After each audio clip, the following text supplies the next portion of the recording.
The fireworks may have been popping yesterday, but Kourtney Kardashian and Scott Disick's relationship was anything but. Find out what went down between the former lovers coming up. With Scott Disick moving in with Sofia Richie and Kourtney Kardashian's relationship heating up with Eunice Benjamin, you'd think these two couples could just keep to themselves and be happy, right? Hi everyone, I'm Kate DeRocher, and sadly, even though they're both happy and in love with other people, Kourt and Scott still can't seem to get along. While the rest of America spent the 4th of July eating hot dogs and playing cornhole, Scott and Kourt ruined the holiday with a huge blowout fight.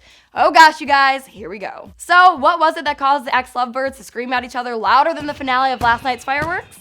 This shouldn't come as a huge surprise, but apparently the fight was over the pair's 3 kids. And more so, was about which parent the little ones would be celebrating Independence Day with. As I've mentioned in the past, Kourt is not in favor of her young ones spending time with Scott's also very young lady friend, Sofia.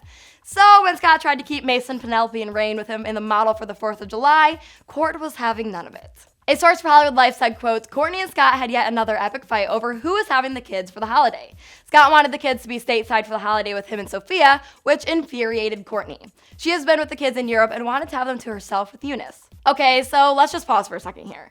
I'm aware that Scott isn't an award-winning dad, but Kourt has had the kiddos with her in Italy for about a week now, so I can understand why Scott was hoping to see them. Plus, you simply can't celebrate America's Independence Day while in Europe. That doesn't even add up. I think this is the one and only time I've ever been on Scott's side.